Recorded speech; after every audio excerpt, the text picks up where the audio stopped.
दोस्तों, क्या आप जानते हैं एक धर्म भारत का ऐसा है जिसको हार्वर्ड में, ऑक्सफोर्ड में, कैम्ब्रिज में एक धर्म के साथ साथ एक लाइफ स्टाइल के रूप में पढ़ाया जाता है। इन बड़े इंस्टीट्यूशंस का, प्रोफेसर्स का, रिसर्चर्स का ये मानना है कि यदि इस धर्म की आस्थाओं के साथ जीवन जिया जाए तो दुनिया की आधी से ज़्यादा समस्याएं खत्म हो जाए, इंसान के परिवार की, उसके समाज की, यहाँ तक कि उसके भीतर की भी समस्याएं खत्म हो जाए। दोस्तों, वो धर्म है जैनिज़्म।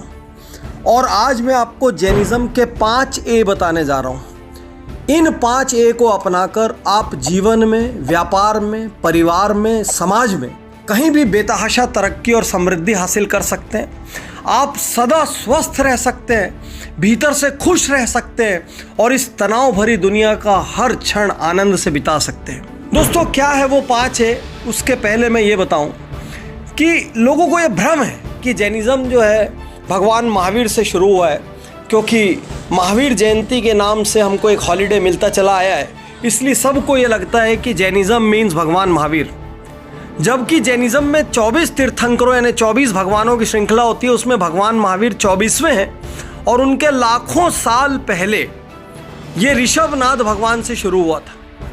खास बात ये कि इस धर्म के अंदर साइंस इतना ज़्यादा छुपा हुआ है कि इसको हेल्थ के लिए और पर्सनल हैप्पीनेस के लिए सबसे बेस्ट रिलीजन्स में से एक माना गया है। यहाँ तक कि ग्लोबल प्रॉब्लम्स का सॉल्यूशन इसमें छुपा है। तो आइए देखते हैं कौन कौन से वो ए हैं जो एक कॉमन व्यूअर के जीवन में काम आ सकते हैं। सबसे पहला ए, अपोलॉजी डे।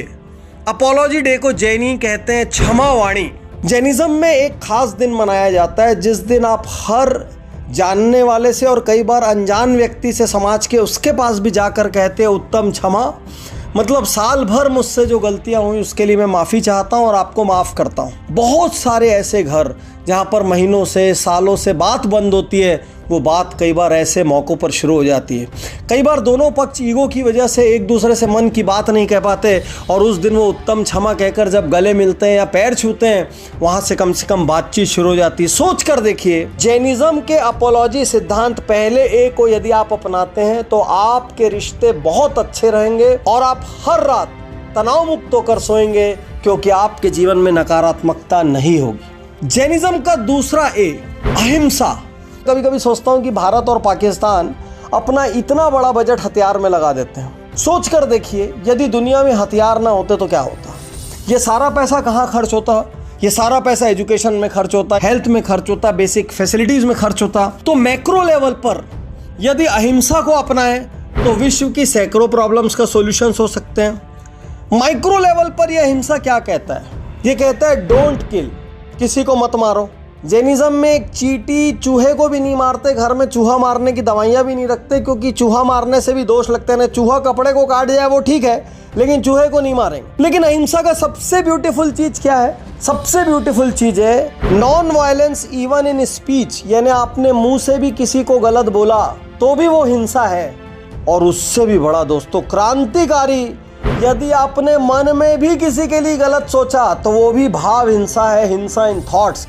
तो जब आप सोचिए कि धीरे धीरे आपके सबकॉन्शियस माइंड में हिंसा का ये फॉर्मेट हो जाएगा, तो ना आप मन से किसी के लिए गलत सोचेंगे, ना मुंह से गलत बोलेंगे और ना ही किसी को हर्ट करेंगे। तो अहिंसा को हम जितना ज़्यादा डीप रूटेड अपने भीतर करेंगे, उतना हम किसी को भी हर्ट करने से बचेंगे और जीवन बहुत ज़्यादा सुखमय होगा। ग्लोबली सैकड़ों समस्या, गल्फ से शुरू करके, चाइना से शुरू करके, जहाँ जहाँ पर भी वर्ल्ड में हिंसा के हॉटस्पॉट्स बने हुए हैं, आप ये मान के चलिए यदि अहिंसा की डॉक्ट्राइन स्प्रेड होती है तो विश्व एक बहुत अच्छी जगह बनेगा रहने के लिए, a better place to live. तीसरा ए, जिसको दुनिया भर में गूगल से लेके माइक्रोसॉफ्ट तक सब प्रैक्टिस कर रहे हैं, जिसको बड़े बड़े जनरल इलेक्ट्रिक से लेके मर्सिडीज तक सारे कॉरपोरेशंस अपनी ट्रेनिंग्स में यूज करते हैं, उसका नाम है अनेकांतवाद।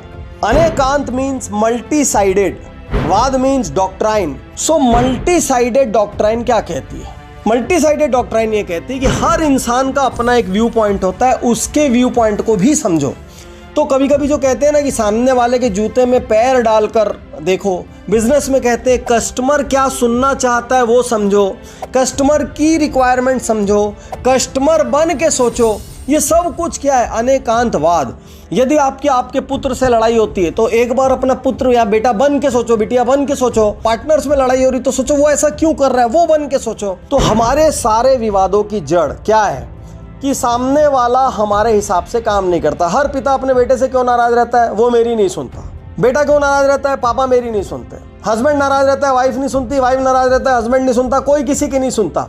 सबको लगता है मैं सही बोल रहा हूं, क्योंकि हम सब लाइफ में सिर्फ एकांतवाद प्रैक्टिस करते हैं, मीन्स वन साइडेडनेस। तो मैनेजमेंट का सबसे बड़ा सिद्धांत जो जैन धर्म में डीप रूटेड है, अनेकांतवाद, वो ये कहता है कि यदि राजनीतिक पार्टी से लेके कॉरपोरेट जगत से लेके बिजनेसेस तक सब दूसरा क्या चाहता है या दूसरा क्या सुन के खुश होगा या दूसरे को हम सेटिस्फाई कैसे कर सकते हैं या दूसरा यदि एक पर्टिकुलर टाइप का बिहेवियर कर रहा है तो क्यों कर रहा है, यदि हम इस तरीके से सोचने लग जाए तो हमारे जीवन में बहुत बड़ी सफलता होगी। और इसके लिए सिर्फ एक चीज को सबसे पहले आग लगाना पड़ता है, वो है मैं सही या अहम ब्रह्मस्मि, मतलब आई एम राइट। इसको आपको पहले आग लगाना पड़ता है। चौथा 100% हेल्थ के लिए बहुत ही इंटरेस्टिंग चीज, आहारचर्या। यूँ तो आधे से ज़्यादा जैनी भी इसको प्रैक्टिस नहीं करते अपने अपने प्रैक्टिकल प्रॉब्लम्स की वजह से, लाइफ स्टाइल की वजह से। लेकिन यदि जैन आहारचर्या को अपनाया जाए तो विश्वास कीजिए जीवन 100 साल का होगा और बिना बीमारियों का होगा। जैसे जापान में कुछ लोग होते हैं ना 100 साल से ज़्यादा रहने वाले, तो वो सारे लोग जो इकिगाई प्रैक्टिस करते हैं वो आधे से ज़्यादा समझिए जैन सिद्धांत है। क्या होता है जैनों में बाय डिफ़ॉल्ट? सूर्यास्त पूर्व भोजन कर लो। तो सूर्यास्त पूर्व मतलब 6:30 बजे आपने खाना खा लिया।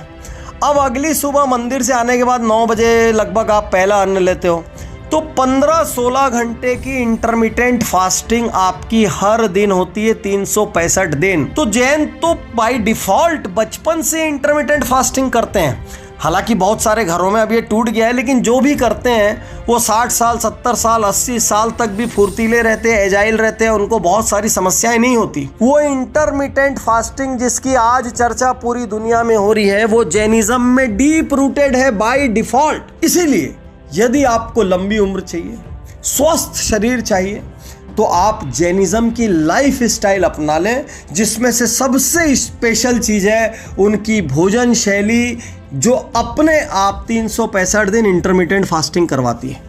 और सबसे लास्ट जो कि आज की इस मटेरियलिस्टिक दुनिया में बहुत बड़ा प्रश्न है, वो है अपरिग्रह।